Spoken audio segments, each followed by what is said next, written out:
खुलुमबाय लोगोफोर, दिनैनि गोदान रादाबाव नोंथांमोनखौ बरायबाय। नोंथांमोननि थाखाय गुसुं समनि गेजेराव लाबोबाय गोनांथार रादाब। अन्नानै रादाबखौ जोबजासे फारि नायलांदो। गिबि खौराङाव दङ गोजोनथाव खौरां।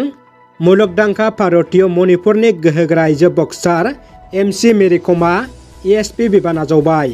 टकिअ अलिम्पिक 2020 भारतनि सिलभार मेडेल देरहागिरि साइखम मिराबाई सानुआ मणिपुर पुलिस बिफाननि एडिशनेल सुपारिनटेन्डेन्ट अफ पुलिसनि बिबान आजावबाय।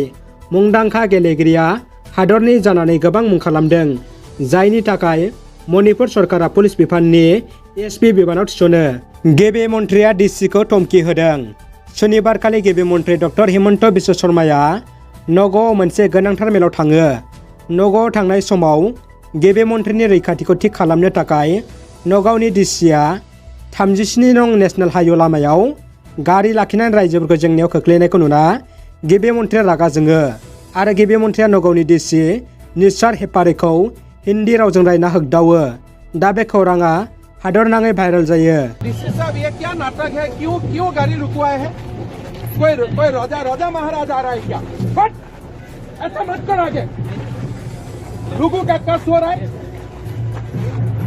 खमथाफोर गावखुंथाय फरायसंनि मावफुं बिबानगिरिफोरनि बिफानखौ फोसावबाय। मैया माग दाननि गिबि सानखालिनो खमथाफोर गावखुंथाय फरायसंनि मानगोनां गाहाय मावफुं सोद्रोमा गकुल बर्मनआ खमथाफोर गावखुंथाय फरायसंनि बिफानफोरखौ मावफुं सोद्रोमाफोरनो राननानै होदों। खमथाफोर गावखुंथाय फरायसंआव गासै 12 मावफुं सोद्रोमाजों सामलायनाय जागोन।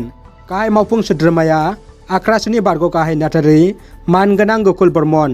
दानिया फैदो गुबुन मोनसे खौराङाव। बिटिसिनि चिफ प्रमद बर'आ दानसोरां नार्जारिनि नखरनो 1 लाख रांनि चेक हरदों। बावैसो सान सिगाङाव वक्काइ इन्डिया किक बक्सिं चेम्पियनशिप गवायाव सनानि मेडेल मोननो हानानै न' फारसे फैबाय थानाय समाव हरखाबै बेराम जाना रुंसारि जानाय दानसोरां नार्जारिनि नखराव बिटिसिनि चिफ प्रमद बर' बिथाङा 1 लाख रांनि चेक हरो। 30 नं गरेस्वर बियाबनि एमसिएलए पबित्र कुमार बर' बिथांनि आखायाव।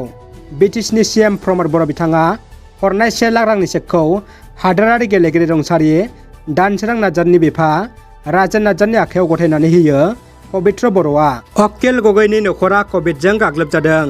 मिथिनो मोननाय बायदिब्ला शिबसागरनि एमएलए अकिल गगैनि बिसि आरो फिसाज्लाया COVID-19 पजिटिभ जादों। बे बाथ्राखौ अकिल गगैया गावनो मिथिहोयो। बिथां अकिल गगैया थि खालामखानाय गासिबो हाबाफारियाव बे साननैसोआव नुजाथिनो हानाय नङा होनना समाजारि बिजोंनि गेजेरजों फोरमायहरदों। BTRआव BJP राजखान्थि दोलोखौ गोख्रों खालामनो 9 नं बनरगाव बियाबनि एमसिएलए राजीव ब्रह्मनि जयनिं हाबाफारि। खौरांनि बायदिब्ला गुबुन गुबुन राजखान्थि दोलोनिफ्राय BJP राजखान्थि दोलोआव 300निबो बांसिन सोद्रोमाफ्रा BJPआव हाबफैदों होनना राजीव ब्रह्मआ मिथिहोदों। फैबाय थानाय समाव BJP दोलोखौ राफोद खालामनो बे मोनसे गेदेर हाबाफारि होनना मिथिनो मोन्दों। एमसिएलए राजीव ब्रह्म बिथाङा सिगां समाव BPMनि सासे गोख्रों दैदेनगिरि आरो एमसिएलएमोन। BJP दोलोआव जइन जाफैनायफोरखौ बिथाङा आर'नाइजों बरायो। दानिया फैदो जोबथा खौराङाव। गोजोनथाव खौरां, बि अनसायलांखौ म्यानमारनिफ्राय लाबोबाय। BTR गोजोन गोरोबथा जानायनि उनावबो सासे बारग' NDA BSनि केडार बि अनसायलां एबा एलसन बसुमतारिया गोबाव सम म्यानमाराव थाबोनांदोंमोन। NLFनि दैदेनगिरि बि बाथा आरो देरहासार इस्लारनि नाजानायजों आसाम एबा BTRआव लाबोफिननो हाबाय। NLFनि सासे गोख्रों दैदेनगिरि IB सुंथागोराया बे बाथ्राखौ खौरांगिरि मेलनि गेजेरजों फोरमायो। रादाबा एसेनोसै लोगोफोर। रादाबखौ जोबजासे नायनायनि थाखाय गासैनिसिमबो गोजोननाय बावहरबाय।